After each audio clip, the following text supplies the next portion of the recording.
Hi friends, it's Miss Christina. Welcome to Mad Science.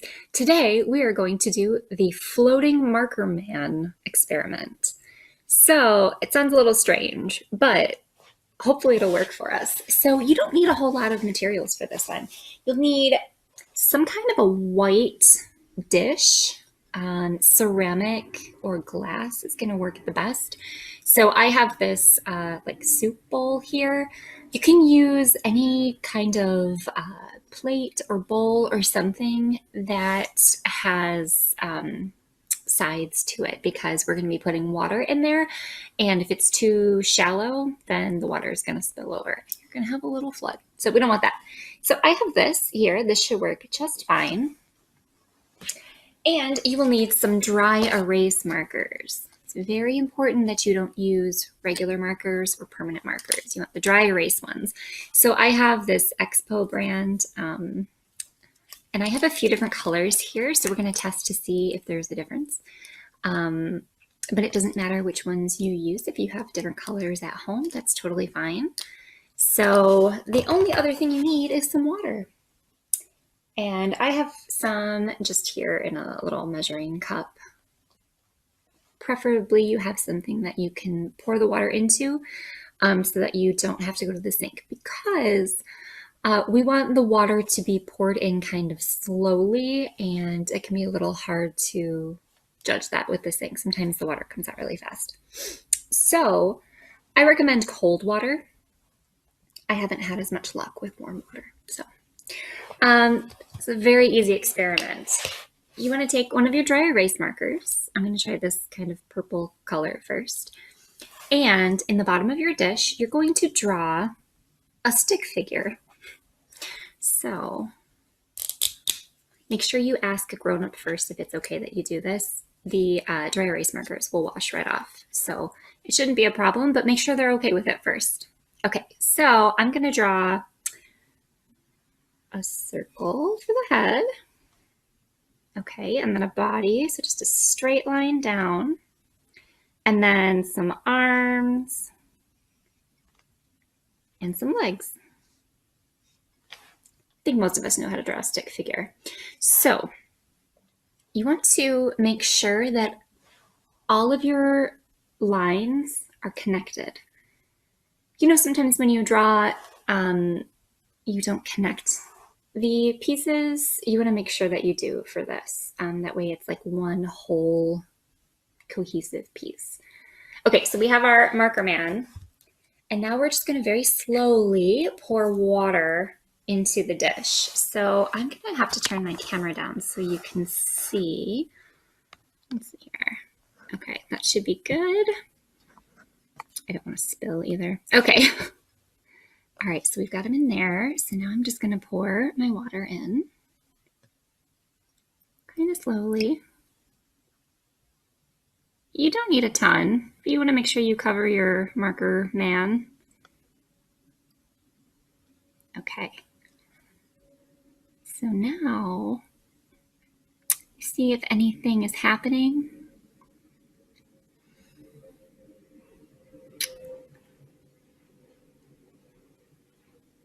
Let's see. Well, he's hanging on okay there. I don't have any movement. So one thing you might find is that different colors act differently. So what should be happening is the marker should be lifting off of the bottom of the dish so that the marker man comes to the surface of the water like he's floating, but this one's not going anywhere.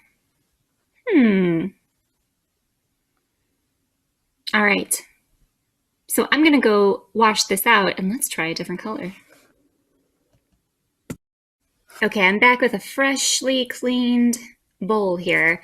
So I'm going to try actually all three of the other colors at the same time. So maybe we could try different shapes. So I'm going to do a square with this orange one. And I'm going to color it in So it's like a solid shape. Okay, so there's my orange square. I'm going to use this blue one to make a new marker man, and maybe this color will work better. So again, a circle, a body, some arms and legs. And then for the green, let's try a heart. So I'm going to draw a heart down here. And I'm going to color it in again. All right, so we've got a few different shapes in there, a few different colors. So let's try and see if anything happens this time. I'll add the water again.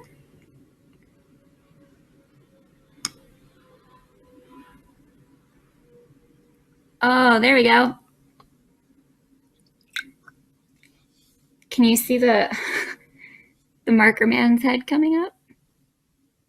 See if the rest of his body comes. Remember to make sure if you draw a body like that, that you connect all of the lines. So far just the head is floating. Wonder if you maybe move it a little bit. Very gently. You don't want to disturb him. Maybe we can get the rest of his body to come up. The green heart and the orange square just kind of hanging out. Looks like this blue one is the winner. Okay, see now his other arm is starting to come up. Can you see it floating there? So if you move it very gently, it's helping to create a little pressure on the sides of the body, and that's lifting the ink off of the bottom. Oh, it's so cool. Okay, let's keep trying. Just very gently. If you move it too fast, then it's going to break apart, but we want to try to keep him intact. I'll be interested to hear if you try with other colors or maybe a different brand of markers if you have a different result. But this blue one is working awesome right now. Okay, now both of his arms are free. Oh, and there comes his body, and now the legs are starting to lift up. See? They're starting to come off. And he's almost at the surface of the water. Just a little bit. It's like his ankle and his foot are left. He's almost there.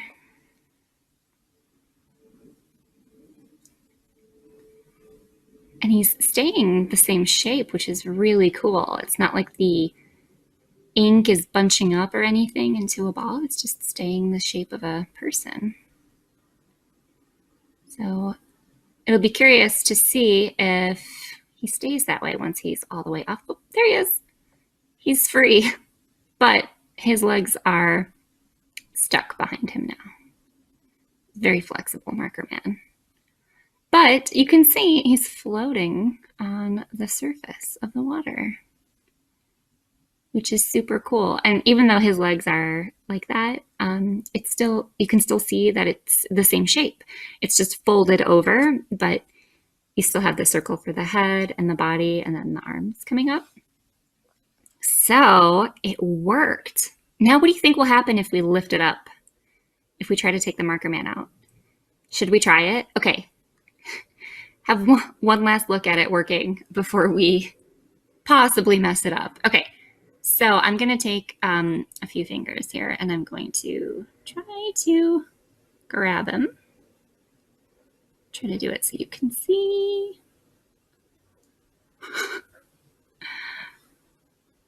It's stuck to my fingernail. But it's, you can see it's like kind of curling up. It looks sort of dry right there, that piece. So what will happen if we put it back in the water? It might be stuck to my fingernail, but we could try it. Let's see. We're gonna move a little bit. So doesn't really look like a person anymore, but it's still floating. So I wonder if you kind of move it, does it go back to its original shape? No. I think I took his arms away. Okay, well, in any case, that's the floating marker man. And from what I could tell in my research, the dry erase marker ink that's inside of these is not soluble, so it won't dissolve in water. That's why it stayed the shape of whatever we drew, as opposed to what happens when you put sugar in water and you stir it. The sugar dissolves and it becomes part of the solution, part of the liquid. Unless you put too much in there, then you can see the sugar granules. But that doesn't happen with the marker. The marker doesn't become part of the liquid. Whatever you draw stays that shape inside of the liquid. And then the other important thing is that the ink is less dense than the water, which is why it floats to the top. It's less dense, so it doesn't sink to the bottom. It stays on the top of the water. And it floats around in there, and it's pretty cool. So I hope you give it a shot and let me know how it works out for you. Otherwise, I will see you next time. Bye.